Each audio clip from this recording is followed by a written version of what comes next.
Aventure chasse-pêche vous est présenté par Browning et par La Capitale Assurance Générale.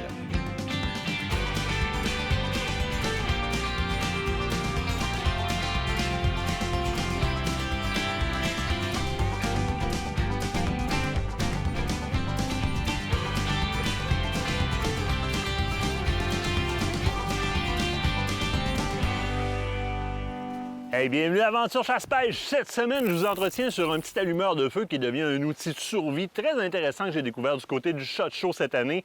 Ensuite de ça, Gilles Stubbins qui se joint à nous à distance évidemment, donc notre correspondant à l'étranger, M. Stubbins, qui nous parle de l'état actuel du marché des armes à feu. Est-ce qu'on peut en commander? Est-ce que ça va arriver chez nous? Est-ce que c'est légal de le faire? Stéphane Monette qui fait la même chose. On parle des territoires de chasse, statu quo de ce côté-là. Par contre, difficulté au niveau de l'accès au territoire. Qu'est-ce qu'on peut faire alentour de chez nous? De voir s'il y a du gibier, comment s'y préparer, comme plan B dans l'éventualité où est-ce qu'on pourrait pas avoir accès à certains territoires. Donc, on s'entretient avec Stéphane Monette de ce côté-là.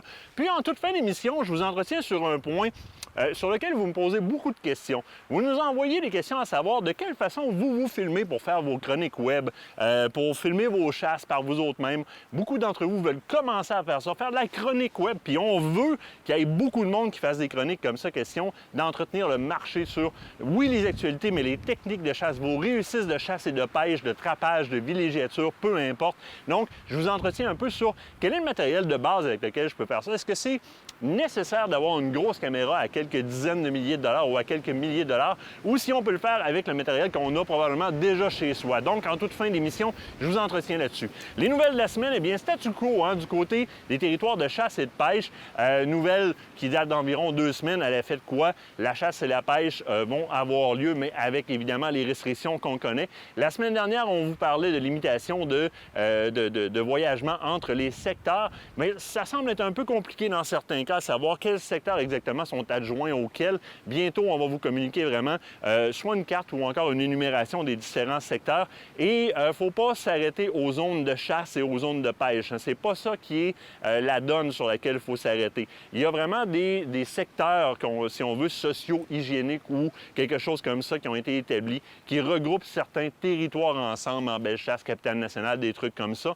Donc, on va vous faire suite vraiment sur une liste bientôt au travers de notre Facebook parce que pour certains, ça devient compliqué. Parfois, la terre voisine peut être sur un autre secteur sur lequel je n'ai pas le droit d'aller. Donc, dans l'ensemble, on va revenir là-dessus. Sinon, la liste sur laquelle on a inscrit l'ensemble des marchands qui sont ouverts et sur notre Facebook présentement, vous l'avez partagé beaucoup. Certains sont venus ajouter de l'information. Donc, sur le Facebook d'Aventure Chasse-Pêche, la liste des marchands. Concours, plusieurs concours en branle présentement. Sur la page d'Aventure Chasse-Pêche, tu peux gagner un LX7, donc un Ice, Hummingbird Ice LX7, un Sherp, un G3N, très intéressant avec GPS intégré. C'est un sonore toute saison, ce qui veut dire qu'il y a une sonde pour l'hiver, donc pour le trou à glace et une sonde pour l'été. Alors, présentement, sur le Facebook d'Aventure Chasse-Pêche, ce Hummingbird Ice LX7-là qui est à gagner. Donc, très beau concours de ce côté-là. Du côté de la page d'Aventure Chasse-Pêche, l'émission, gros concours aussi. Concours hashtag tu fais pas le poids. Qu'est-ce que c'est? Tu vas voir, il y a un pot rempli de munitions. Tu tentes d'estimer combien il y a de munitions là-dedans ou encore comment ça pèse. Tu partages, tu commentes, tu aimes la page. Merci beaucoup d'aimer la page. Avec le hashtag tu fais pas le poids, tu estimes la quantité de cartouches ou encore le poids et tu cours la chance de gagner. Attention, un abonnement d'1 an au magazine papier Aventure Chasse-Pêche, une casquette, un T-shirt et un hoodie à ta grandeur, soit homme, soit femme de Aventure Chasse-Pêche. Et on ajoute à ça, attention, le dindon s'en vient, un fusil mécanisme à pompe Mossberg série 835 de calibre 12. Tu dois détenir un permis d'acquisition, de possession et d'acquisition, pour avoir droit de récupérer l'arme. Sinon, on doit s'organiser avec quelqu'un de ta famille, par exemple, qui aurait le sien le temps que tu aies le tien, que tu complètes les cours nécessaires. Mais ça prend vraiment un PPA en règle et dans les dates, donc il y a cours présentement, pour pouvoir récupérer les prix. Ça ressemble un petit peu à ça. Sinon, eh bien, vous nous suivez évidemment sur toutes nos pages Facebook. Vous le faites beaucoup présentement. Vous nous posez énormément de questions et vous le faites bien. On continue d'être présent pour vous à tous les jeudis soirs, 21h sur le web comme présentement. Partagez l'émission actuelle, question que les gens puissent s'abonner à notre page YouTube, à notre canal YouTube pour être au fait des dernières nouvelles et de ce qui se passe dans le marché. Sur ce, prendre une petite marche, on va trouver un spot pour faire un feu, puis on essaye ça, cette affaire-là.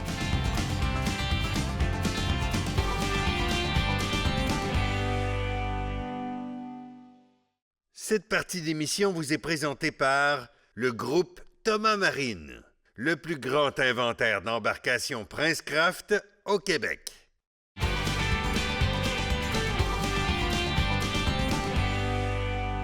Belle découverte allume-feu que j'ai faite du côté du SHOT Show à Vegas cette année en 2020, qui est le Pyro Putty. Moyen pour allumer un feu à peu près toutes circonstances. C'est aussi simple que ça, mais outil qui devient un outil très utile dans d'autres circonstances. On va commencer par son application principale, qui est d'allumer un feu. En fait, ce que c'est que le Pyro Putty, pour débuter, c'est une espèce de petite laine qui s'embrase très rapidement, donc qui prend un feu très rapidement à la moindre petite étincelle ou encore à une source de flamme qu'on va mettre directement dessus. Donc, on se présente ici en deux couleurs, c'est-à-dire le orange et le bleu ou le rouge et le bleu, pour deux raisons particulières. Deux types de températures différentes. Le bleu, on va s'en souvenir, va être fait pour les périodes plus froides, hein, dans le moins 20 degrés Celsius, moins 30 degrés Celsius, pas de problème. Alors que la formule orangée est faite pour les saisons plus chaudes. Donc, va avoir un petit peu plus de misère à s'embraser, si on le veut, lorsqu'il fait froid. Mais bon, du moins, elles vont avoir toutes les deux leur capacité. Leur pleine capacité, c'est-à-dire environ un 7 heures si on prend les grosses capsules de combustion complète. Là. Si on parle de combustion complète de la capsule, si on l'utiliserait comme réchaud uniquement, qu'on met le feu dans la capsule, les grosses capsules peuvent aller jusqu'à 7 heures de flamme directement dans le pot, dans leur saison respective. Pas vice-versa. Ils sont vraiment faits pour ça et c'est surprenant à quel point ça peut brûler très rapidement dans des saisons qui ne sont pas appropriées. Par exemple, la bleue, l'été, brûle dans le temps de le dire. Elle est vraiment faite pour les saisons plus froides. Comme présentement, là, c'est relativement froid. Ce qu'on va faire, c'est qu'on va utiliser le lainage bleu pour allumer notre feu, donc avec l'allumeur, qui va se présenter en deux façons différentes.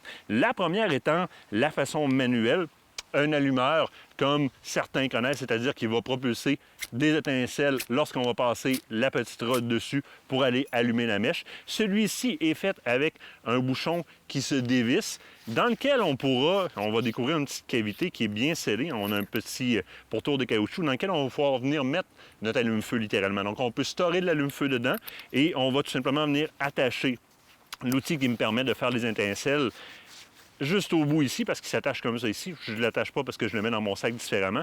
Et à ce moment-là, on va mettre tout simplement un peu de laine et on va venir l'allumer. Dans un premier temps, donc, avec l'étincelle. La deuxième façon, dans un premier temps, celui-là ici est livré avec l'allumeur au complet et deux petits pots, donc un bleu et un orangé. La deuxième façon de jouer avec ça, c'est le petit arc ici, dual arc. C'est un petit briquet, mais un petit briquet plasma qui va créer un arc littéralement électrique.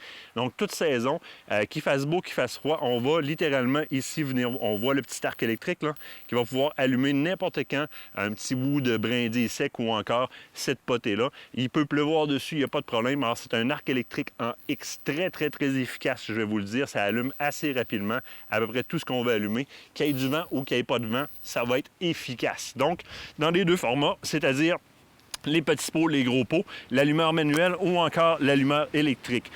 Si on le met au test maintenant, au niveau de la rapidité de flammabilité, on va utiliser le petit outil qu'on nous donne ici pour aller récupérer de la mousse dedans.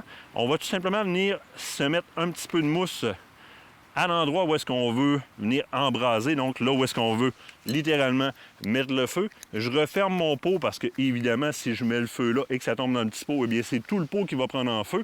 Et comme vous le voyez, présentement, mes trucs tombent là parce qu'ils vendent quand même pas mal. Donc, on va le mettre au test avec pas mal de vent et on va assez rapidement, vous voyez déjà, on voit tout de suite la boucane lever. Et c'est déjà allumé. Donc, déjà, j'ai une flamme avec laquelle je peux venir allumer un feu très aisément. Maintenant, qu'est-ce qu'il y en est du petit arc? Donc, l'arc électrique qui vient se créer. On parle d'un arc plasma dans la description. Eh bien, évidemment, si on vient placer l'arc directement dessus, je vais avoir très rapidement une flamme qui va se créer. Là, aujourd'hui, il vente énormément. Mais si je camoufle moindrement mon petit morceau de bois, mon petit morceau, eh bien, rapidement, j'ai une flamme et je peux allumer un feu en forêt. Donc, la version arc électrique, beaucoup plus rapide, c'est sûr et certain, un peu plus coûteux. mais ça va faire la job, pas à peu près, même s'il tombe dans l'eau, quoi que ce soit. Lui aussi, en dessous, un petit réservoir qui me permet d'emmagasiner de la potée. Donc, on se souviendra, la bleue qui est pour les températures plus froides, la orange qui est pour les températures plus estivales. Ici, on a pris la orange et l'a allumée quand même, mais il ne faudrait pas trop pousser. J'ai eu un petit peu de misère, c'est froid aussi, effectivement. Maintenant, le même petit produit peut me servir à deux choses qui sont un peu tripantes dans un premier temps. Il est iridescent, donc c'est facile de laisser des petits morceaux sur une piste. Si je veux pister dans le bois, ils sont visibles au UV. En mettant la lampe UV dessus, on va voir carrément la trace. Donc, ça sert à ça, en laissant des traces sur les arbres avec, parce que c'est une petite laine qui est comme graisseuse un peu. Deux autres choses qu'on peut faire avec, sur les tentes et sur les souliers, on peut venir imperméabiliser, par exemple, une fuite d'eau dans une tente. On va prendre la petite potée, on va venir frotter sur la tente. Ça va réimperméabiliser la tente, donc ça va arrêter la fuite littéralement.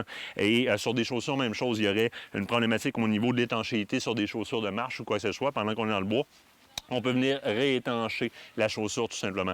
Donc, ça s'appelle Pyro Putty. Ça se trouve donc Pyro Putty, P-Y-R-O-P-U-T-T-Y. Ça se trouve facilement sur Internet. En 2 grosseurs de disques, quand ça brûle 7 heures au total, les gros disques, beaucoup moins les plus petits disques, mais plus facile à transporter. L'allumeur manuel qui est disponible, plus gros, moins compact que le petit lighter arc, qui est très intéressant, le lighter au plasma, qui même s'il tombe dans l'eau, va continuer à allumer par la suite. Vous avez vu la vitesse à laquelle j'allume avec le petit lighter versus avec la rod. Et évidemment, le petit lighter peut me servir dans d'autres circonstances aussi. Donc, très, très beau produit que le Pyro Putty.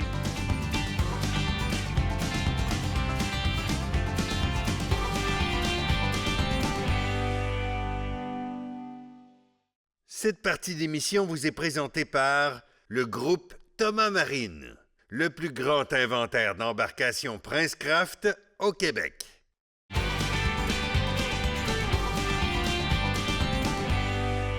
Stéphane Monette, comment ça va? Ça va bien, toi, Martin? Yes, yes. Hey, check, on se fait un hug au travers de l'écran. Ouais, à travers la caméra, on a va le droit. essayer de... On peut pas autrement, de toute façon. On est pognés chacun de notre bar. Ouais, Stéphane, je il y a beaucoup de chasseurs qui nous écrivent présentement, puis je te dirais qu'il y a un stress présentement qui est paradoxal, mais qui est très, très, très légitime. Là, on sait qu'on ne pourra pas se promener entre les zones, puis les zones sont définies très sévèrement quand même, puis on comprend le pourquoi de tout ça, mais au bout de la ligne, ça fait que j'ai beaucoup de chasseurs qui n'ont pas accès à leur territoire où est-ce qu'ils vont chasser. Ça fait s'ils vont y avoir accès. Là, c'est le temps où est-ce que généralement on commence à mettre le sel, à regarder les traces, etc. Ils veulent faire de quoi? Puis je dirais que ça amène à tout un paradoxe qui fait comme, là, je fais quoi? Si je fais rien alentour de chez nous, mais je peux rien faire présentement sur mon territoire pour attirer mes bocs, rendu à saison, j'aurai pas de plan B si j'ai rien fait chez nous, mais en même temps, je veux pas mettre un gros budget à côté de chez nous. Tu me suis un peu, non? Oui, absolument. C'est vers là qu'on s'en va. Genre ta vision de ça un peu. On fait quoi, là, si j'ai à faire quelque chose à côté de chez nous, là? Ben, tu sais, la première affaire qu'il faut que tu t'assures, c'est que tu puisses avoir les permissions. Parce que, tu sais, toi, peut-être que tu chassais ailleurs, mais il y a peut-être quelqu'un que le ailleurs, c'était proche de chez vous, tu comprends? Fait que, tu sais, il faut que tu essayes d'avoir la permission le plus possible. Une fois que tu as été chercher les permissions, puis tu es sûr que tu vas être tout seul dans le coin où est-ce que tu vas aller, ben si tu veux pas te ruiner, tu fais simplement des micro-salines. Tu vas travailler avec des petits des petits endroits de salines pour que tu puisses voir un peu ce que tu as sur ton territoire. Fait que là, ben, que ce soit, parce que oublie pas une chose, c'est que plus que tu vas chasser proche des endroits périurbains, plus que tu vas avoir des chances, le gibier voyage moins. T'as pas besoin d'avoir autant de stock que quand on est loin en forêt, quand on va aller faire des méga salines, des affaires comme ça. Puis, une fois que tu vas avoir fait plusieurs micro-salines un peu partout, ben après ça, tu vas voir qu'est-ce que tu as comme gibier. Puis à partir de là, ben là, tu verras si ça vaut la peine de réinvestir, puis voir jusqu'à la fin du COVID, jusqu'à la fin du COVID, jusqu'où ça va aller, si tu vas être capable de chasser à l'automne, puis là, tu verras ce que tu vas faire. Ben, c'est le bout qui est en questionnement. Je veux dire, si ultimement, pour une raison ou une autre, puis là, si on apprend les choses aux 24 heures puis au compte-gouttes, ultimement, si rendu, puis on le souhaite vraiment pas, là, mais si rendu à la saison, on n'a pas accès à ces territoires-là, j'ai tout intérêt à avoir fait de quoi alentour de chez nous. Mais là, si je te suis, OK, mettons plan de match, là. Je m'en vais en ligne, je commande des chaudières de la ferme Monette pour faire une saline, puis j'en fais 4, mettons, je serais-tu sur la bonne ligne, là? Mettons, on prend une chaudière à saline de chez vous, puis je fais 4 micro-salines avec en coupant mes sacs en 4. Moi, je les divise en 3 quand je fais ça. Okay. Je vais les diviser en 3. Okay. Ce que je vais faire, c'est que je vais m'acheter une poche de sel. On appelle ça du sel gemme. C'est un sel qui est pas raffiné. Puis je vais prendre tous mes produits à part le soufre. Puis ce que je vais faire, c'est que je vais diviser mes sacs en 3 portions. Puis je vais les remélanger à travers, mettons, je te dirais, on va rajouter, mettons, un 5 kg de sel par sac à peu près. Fait que ça va nous donner, tu sais, si tu prends 5 kg de sel, puis que tu prends ton, exemple, ton orifruit ou ton cerf-fruit, tu vas être capable de faire 10 kg.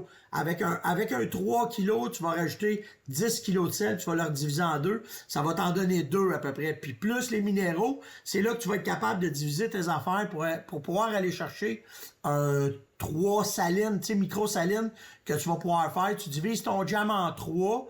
Si tu peux mettre un peu de poudre de printemps, ça va aller les chercher déjà plus loin. Puis là, ben, tu sais, t'essaies de faire ça au...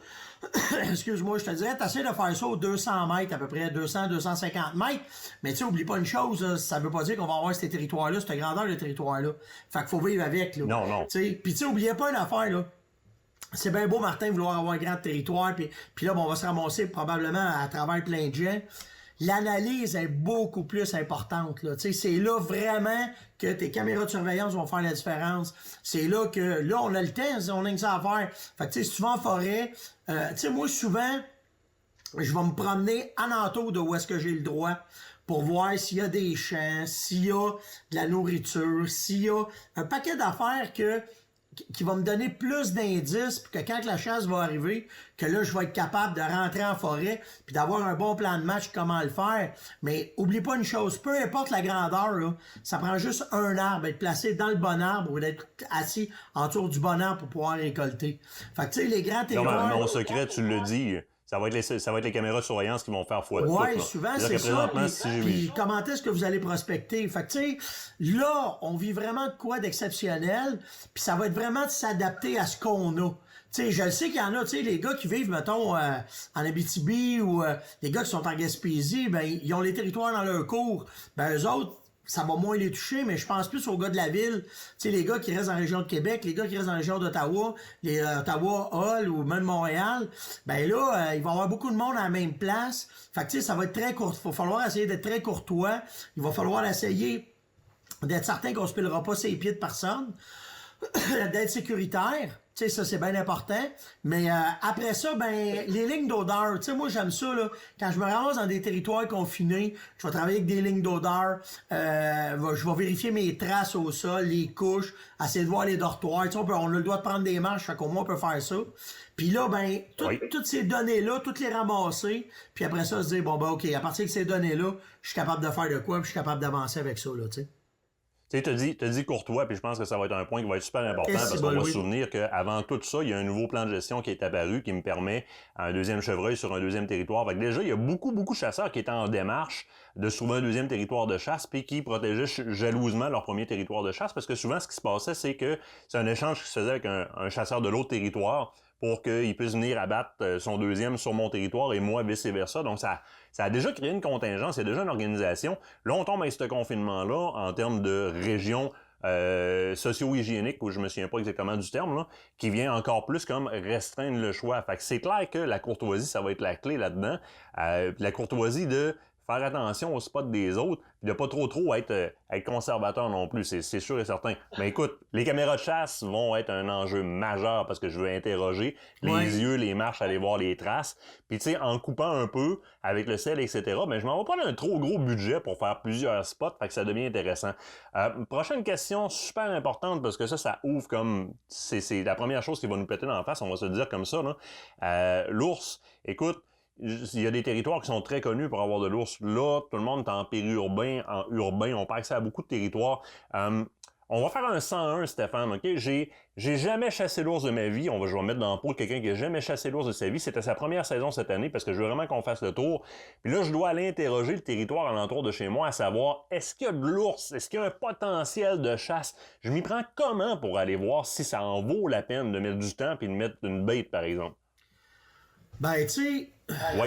m'a dit ce que moi je faisais chez nous dans le temps, là, OK? Parce que moi, je suis dans une région où est-ce qu'il y a de l'ours modérément. OK? Il y a des places qui en a beaucoup, il y a des places qui en a moins. C'est pas la région de Portneuf, c'est pas la région du nord de Québec, c'est pas le Lac-Saint-Jean, c'est pas l'Abitibi chez nous. Tu sais, moi, je suis dans l'Outaouais, puis on a de l'ours, mais moi, où est-ce que je suis, c'est une place qui a pas énormément d'ours. Moi, la première affaire que je faisais souvent, là, c'est que j'allais m'informer auprès des gens où est-ce que j'avais la permission. J'allais leur demander s'ils se faisaient virer le vidange en envers. Si le gars venait me dire qu'il y avait des problèmes de vidange, ben après ça, je leur demandais, voyez-vous des ours des fois? 99% du temps, ils vont dire non. Mais celui qui va te dire oui, ça te donne un indice qu'il y en a au moins un. Puis là, ben après ça, tu vas aller dans les forêts où est-ce qu'il y a de l'orme. Tu vas aller voir s'il y a des griffes, que les ours ont mis des griffes sur les troncs d'arbres, parce que quand ils veulent aller manger les fruits des ormes, ils vont monter dans les ormes. Les excréments d'ours que tu vas essayer de trouver. Tu sais, l'ours, là, il est pas facile, là. Il est pas facile comme un chevreuil, il est pas facile comme un orignal. Puis, les gars qui vont rentrer dans le bois là, ils ont pas eu le temps de vérifier l'année passée. Fait que là, ça va être plus d'essayer de parler avec les gens. Écoute, je vais te dire, je faisais ça régulièrement quand j'allais aux États-Unis. Le soir, j'allais dans un bar. Tu le sais, je prends pas de boisson du tout. Fait que on peut pas. Ouais, tu sais, c'est ça. Puis je me prenais un ginger ale qui ressemblait à quelque chose qui pouvait se boire avec de l'alcool. Puis j'essayais de parler avec les gars, puis j'allais chercher des informations comme ça, en jasant avec les résidents, en jasant les gars de la place, à savoir s'il y avait de l'ours, si c'était possible. Naturellement, si c'est alentour de chez vous, ben tu vas le savoir s'il y a de l'ours, s'il y en a pas, si tu restes là. Mais là, il va falloir aller essayer de soutirer des informations des gens qui sont habitués d'aller en forêt. T'as aussi, écoute, les agents de la faune, ils peuvent t'aider aussi. S'ils ont fait des captures dans la région, s'ils ont déjà eu des plaintes là-dessus, ils vont pouvoir t'aider. Ils disent, écoute, t'as-tu eu des plaintes d'ours dans cette place-là, dans cette région-là? Ils vont peut-être te dire oui, peut-être te dire non. Parce que moi, les gens du DNR, quand j'allais chasser aux États-Unis, c'était souvent une mine d'informations, les agents de la faune, pour moi. Fait que, tu sais, faut que tu essaies de te débrouiller tant bien que mal pour essayer de faire de quoi. Parce que ce qui est alentour de Québec, on le sait qu'il y en a de l'ours. Les gens de la Beauce, par exemple, c'est plus difficile. Il y en a un peu moins. Fait que là, tu sais, il y a plus d'ouvrages à faire. La Gaspésie, c'est pas un problème. Le Lac-Saint-Jean, c'est pas un problème. L'Abitibi, c'est pas un problème. Mais encore là, ça dépend où. C'est alentour de Val-d'Or ou c'est alentour de Chicoutimi. Ben là, tu vas peut-être avoir un peu plus de misère. Fait que, tu sais, c'est vraiment... tu sais, je pense aux terrains de camping qui ont souvent des problèmes avec les ours. Fait que, tu sais, c'est peut-être une place à aller demander des informations. En jasant, en étant poli, en étant courtois, on va être capable d'aller chercher ces premières informations-là. Après ça, c'est pas compliqué. Faut que tu rentres dans le bois. Les transitions, c'est mortel. La même affaire que pour l'orignal puis le chevreuil. Tu t'en vas directement là-dedans. Puis après ça, des caméras, essaye de voir. Mais tu sais, on parlait des caméras tantôt, Martin. Il y a peut-être un problème qu'on va rencontrer. C'est que dans les endroits périurbains, il y a beaucoup de monde qui passe avec vos caméras. Cachez-les comme il faut, parce que vous avez des chances de vous les faire voler. Ça nous est tout arrivé de se faire voler les caméras. Fait que, tu sais, c'est toutes des affaires. Bon, vous donner un truc bien simple, les caméras, là, souvent, moi, ce que je faisais, c'est que je les montais à peu près à 8 pieds dans les airs. Je m'emmenais une échelle, là, facile à monter, de stand. Je me montais à 8 pieds dans les airs, je plaçais l'angle de ma caméra pour que ça soit facile. Puis là, à partir de là, j'étais en piqué en angle, mais c'était pas à vision d'un humain ou à terre qui était facile à prendre. Fait que là, ça me donnait des chances. Tu sais, il y a plein faut développer, parce que là, on va se ramasser. Il y a des endroits qui n'y aura pas de chasseurs, mais il y a des endroits qui vont avoir plus de chasseurs. Puis c'est là qu'il va falloir essayer de développer un peu de stratégie pour pas se faire découvrir, pour être mollo. Puis encore là, développer comme on peut, là, tu sais. Okay. En résumé, observation. Ouais, absolument. Plusieurs microsalines. On y va économiquement, puis on y va de manière pratique aussi, parce que je veux répartir dans l'espace. Les caméras. Parler aux gens en respectant le 2 mètres ou en y allant par Internet comme on le fait présentement, c'est comme parfait. Les agents de protection de la faune, ils sont en service présentement. Là. C'est un service essentiel. Ils sont là. Puis, au contraire de ce que les gens pensent, ils sont pas là nécessairement pour donner des tickets. C'est des gens qui donnent beaucoup d'informations aussi. Et ils aiment aussi avoir notre information à nous autres. Fait que parlez-leur. En terminant, Stéphane, présentement, là, avoir tes produits, parce que là, évidemment, je vais aller faire mes salines, etc. Je vais aller faire mon stock. Ça me prend du stock. Est-ce que c'est facile d'avoir tes produits sur le marché, les produits de la Fermonette? Hein? Écoute, à recevoir les téléphones que je reçois là, c'est sûr que quand tu parles, il y a beaucoup de magasins qui sont fermés. Moi, je te dirais BMR, les BMR à Grisonne, c'est des marchands qui tiennent nos produits, fait que vous allez en retrouver là. Les Canadian Tire aussi. Par le web, il y a certains, je sais que si vous faites la demande directement, il y a certaines places qui vont vous shipper, mais le problème, c'est que les salides coûtent très cher, fait qu'avec le poids du transport, ça peut coûter plus cher, fait que c'est un peu onéreux, mais tu sais, c'est à peu près la seule façon, Martin, avec tout ce qui est farmé.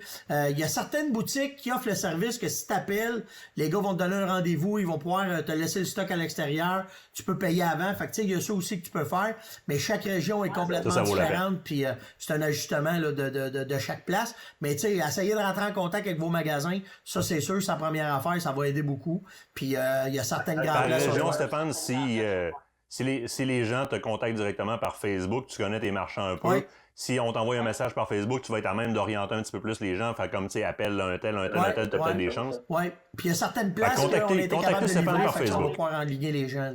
C'est bon, c'est bon.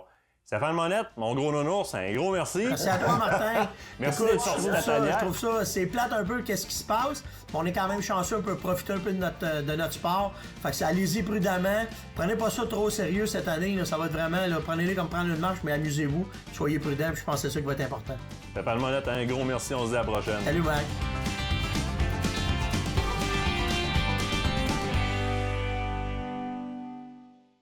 Cette partie d'émission vous est présentée par le groupe Thomas Marine, le plus grand inventaire d'embarcations Princecraft au Québec.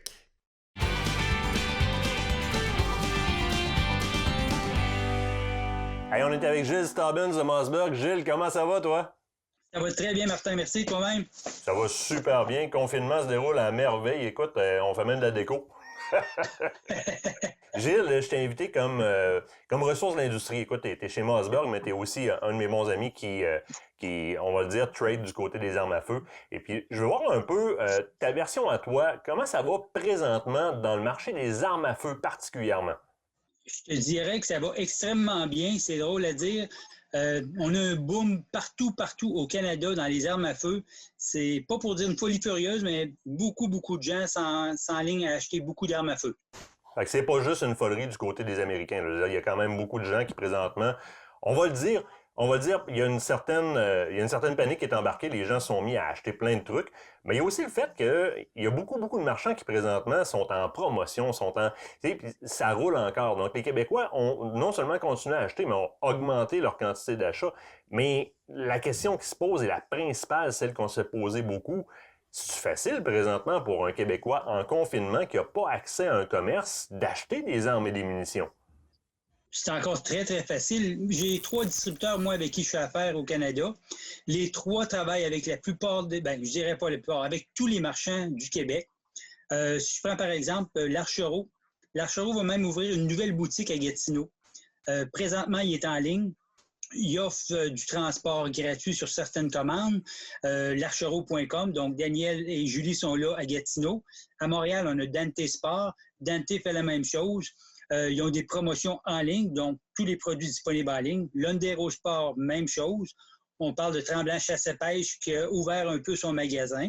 On est capable de travailler avec Jonathan sans problème. Magasin La Tulipe à Québec, qui est un très bon magasin, ont des produits en ligne aussi disponibles. Pas tous. J'ai su un peu que la munition, c'était un peu plus dur à trouver sur le site Internet, donc je ne suis pas certain de cette chose-là. Dan Chasse, on parle de la Beauce. danchasse.com ont un beau site Internet aussi, facile à travailler. J.A. Saint-Pierre à Cabano, Témiscouata sur le lac, on peut dire. Il est ouvert à cause d'une quincaillerie aussi, donc il y a accès à tout. Et puis à New Richmond, on parle de boutique RPS, Real Pit Sport, qui est en ligne. Donc, c'est des gens qui sont là pour vous aider en tout temps, en ligne. Il y a des gens qui travaillent à l'interne pour être capable de faire les commandes. Donc, le Québec est très bien couvert.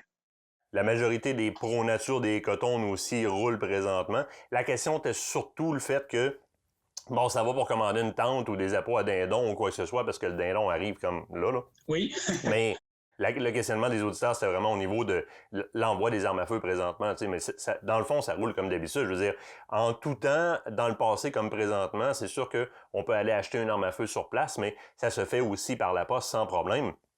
Avec une preuve du PPA, donc un PPA en règle et en date, évidemment. Ce que tu me dis, c'est que le marchand peut procéder à la vente puis envoyer l'arme et les armes à feu par la poste sans aucun problème. Là. Je veux dire, il respecte les lois en faisant ça. Là. Effectivement, ils vont respecter la loi. Ça va changer un peu. Ça ne sera pas la Poste maintenant qui vont livrer. Ça va être d'autres transporteurs. Il y a eu des changements avec la Poste à cause du COVID, donc on n'a pas le choix. Les signatures sont obligatoires, mais ils ne peuvent pas laisser un paquet, donc qui est une arme à la porte sans avoir une signature. Donc, on va avoir un transporteur, un FedEx ou un Puro, là, si je ne me trompe pas. Ça va être des compagnies de transport comme ça, maintenant. Et les manufacturiers répondent à l'appel, c'est-à-dire que les manufacturiers principaux, généralement, présentement, continuent à fournir leurs distributeurs. C'est ce que tu me dis, là. Autant chez nous, chez Mossberg, j'ai parlé avec mes copains l'autre jour de chez Gravel, l'agence Gravel qui représente Remington, et puis les ventes sont là, sont partout. Tout le monde travaille très bien. Les gens de Browning font un travail superbe aussi. Les gens avec Stogel, Stika, Sako, Beretta, Benelli, ils ont des produits à livrer. Tout le monde a des produits, je dirais. Il commence à avoir un peu de trous dans le système, qu'on pourrait dire, là, dans l'assortiment, mais toutes les compagnies, on est là pour être capable de livrer nos produits à nos distributeurs et puis à nos marchands par après. C'est rassurant de ce côté-là. Fait que présentement, je peux commander sans problème les armes, les munitions. Je te dirais, pour terminer l'entrevue, on va y aller sur une autre note positive, parce que pour moi, c'est du positif si on a accès. Sans nécessairement y aller avec des marques, des modèles, des quoi que ce soit, on s'en va au dindon présentement. Donc là, j'ai plein de chasseurs qui magasinent à s'acheter un fusil de calibre 12 ou encore un autre calibre, peu importe. Qu'est-ce que je vais chercher présentement dans un fusil, là? Si tu me donnerais 3 grandes caractéristiques que je dois rechercher, toutes marques confondues, dans l'achat d'une arme qui va me permettre de chasser le dindon adéquatement, qu'est-ce que je recherche présentement? En partant, je dirais que l'arme qu'ils ont besoin, c'est une arme qui va être confortable avec eux-mêmes, de l'épauler, d'avoir... C'est malheureux, là, on n'a pas la chance d'aller essayer les armes, mais c'est d'avoir une arme qu'on est capable d'épauler, qu'on est confortable, qu'on tient bien. Le calibre par après, ça peut être un calibre 12 ou un calibre 20. Et puis, l'autre chose qu'on va avoir, c'est notre prix. C'est pas parce qu'une arme va être 2000, 3000 $ qui va être la meilleure arme. Si on a un budget de 500 $, on peut se trouver de quoi très, très bien. On a un budget de 800 $, on va trouver de quoi. On peut aller à 1200, même à 2000 $, tout dépendamment de notre budget. Donc, je regarde le confort, maniabilité, le prix, et puis la marque, là, c'est plate à dire, c'en est presque un dernier recours. On veut bien paraître, mais bien paraître, ça ne va pas aussi bien que bien tirer. Et voilà. Tant que j'aille, dans le fond, des étranglements interchangeables qui puissent accepter quelque chose de plus serré pour le dindon, pas trop de problèmes. Puis tu dis, hein, calibre 20, c'est le fun parce que on a longtemps, excuse-moi, je cherche mes mots, on a longtemps tenu le speech que pour aller au dindon, là, ça prend un 12 avec de la grosse cartouche à 2 onces et 7/8 de poudre. Il faut que ça... Mais en fait, c'est un peu comme quand on va au grand gibier. Souvent, on surfait nos choix. Au grand gibier, une 308 est amplement suffisante pour l'ensemble des grands gibiers du Canada. Bien, au dindon, ce que tu me dis, et tu viens me confirmer, le calibre 20 est amplement suffisant si j'ai une bonne pratique de tir, puis le patronage, évidemment. Ça, c'est sûr. Et puis, de notre côté, lorsqu'on va en meeting aux États-Unis avec notre compagnie, on fait la chasse au dindon, mais on chasse le dindon au 410. Donc, il y a des États américains que le 410... est un fusil parfait pour la chasse au dindon. Et puis, c'est un sport encore plus parce que là, on vient de donner un petit peu plus, un coup de pouce à la bête là, pour se sauver. Et puis, la distance doit être un peu plus près. Donc, on est capable de chasser quand même le dindon au 410. Ça serait de quoi bien apporter au ministère des Ressources à Québec, Martin? Oui, oui, absolument. Mais pour l'instant, si je cherche, parce que là, c'est le temps, hein, il y a quand même des deals, il y a des hors-taxes, il y a des pas de frais de transport, il y a des réductions de prix chez les marchands. Donc, je cherche calibre 12 ou encore calibre 20 dans une longueur et quelque chose qui me plaît. Important que les étranglements soient interchangeables pour pouvoir y aller vers un étranglement plus serré pour le dindon. Sinon, toute marque confondue, on va y aller pour de l'efficacité et du confort beaucoup plus que du look, évidemment.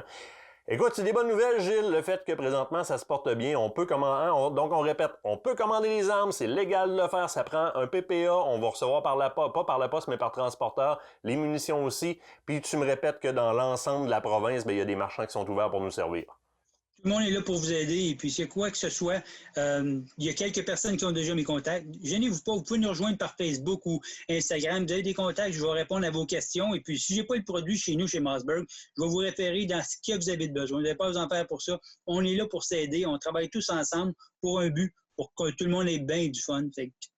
On est là pour ça.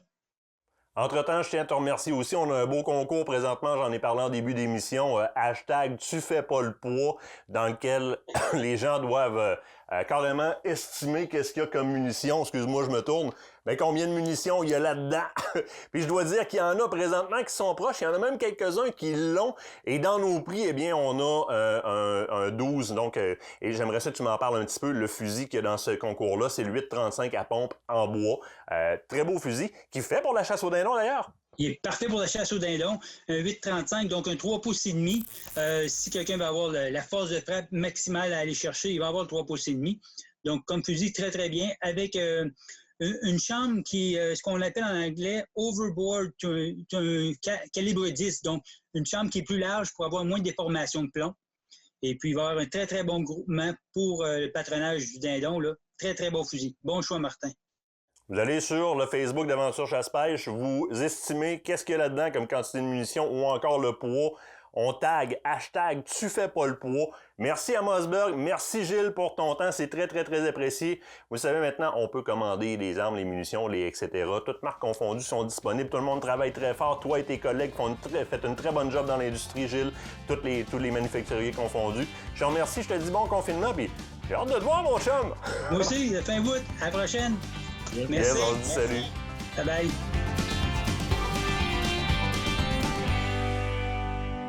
Matériel de tournage pour faire vos chroniques web. Il y en a plusieurs qui nous posent la question. Évidemment, Martin, est-ce qu'il faut acheter une grosse caméra de plusieurs milliers de dollars? Question de pouvoir faire nos chroniques, nos petites émissions sur le web, nos chasses, nos pêches, nos trappes, etc. Mais la réponse, c'est non, évidemment.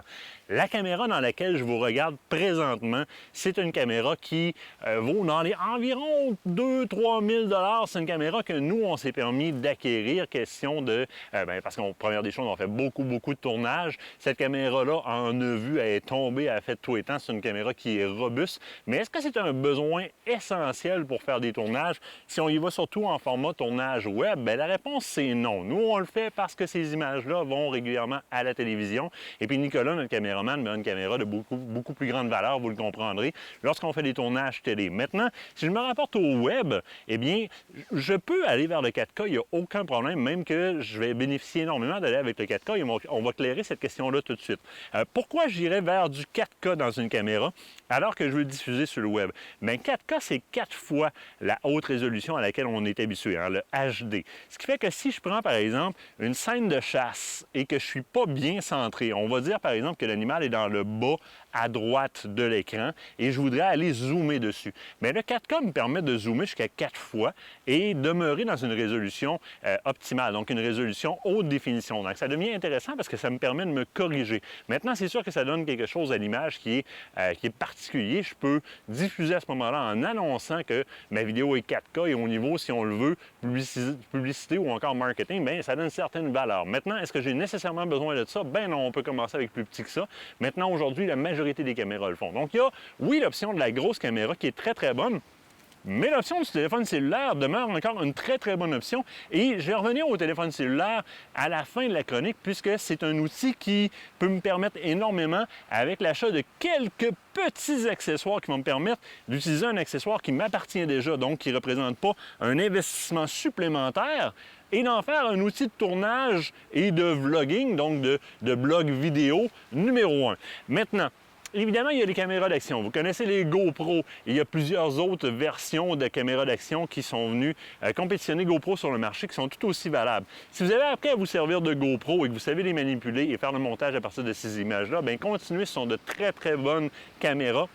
Maintenant, souvent, il est question d'aller chercher un petit peu plus au niveau audio dessus. Moi, je vais porter votre attention sur quelque chose qui est arrivé sur le marché dernièrement et qui est très, très, très efficace. On l'a déjà présenté dans l'émission rapidement. Il s'agit de la petite DJI Osmo Pocket.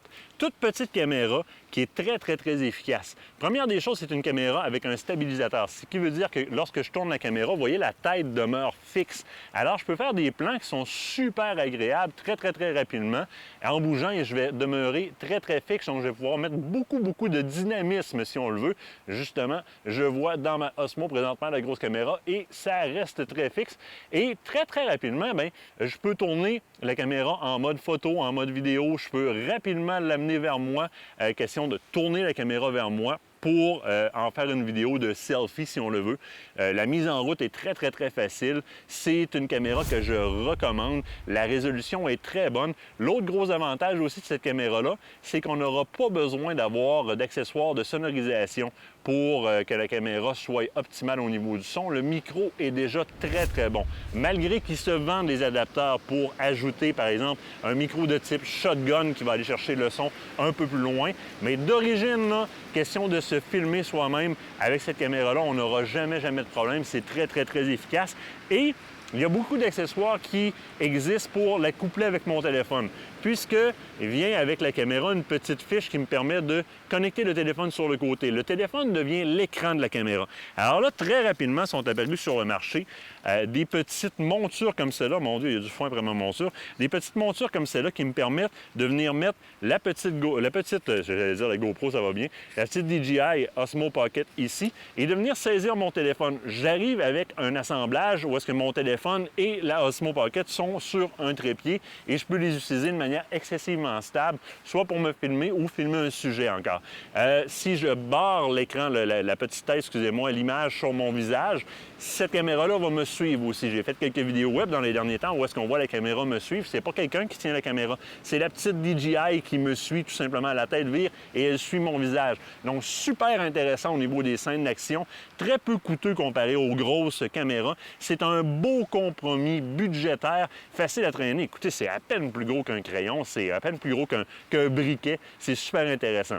Maintenant, ça, c'est pour ma part ce que je traîne sur moi tout le temps, tout le temps, tout le temps. Mon téléphone cellulaire et ma petite DJI Osmo Pocket, je les ai tout le temps avec moi. Il se passe quelque chose sur le bord du chemin, je veux l'enregistrer pour vous le montrer, des dindes, des chevreuils, des quoi que ce soit. Je débarque, je la mets en mode selfie et je me filme. C'est super efficace.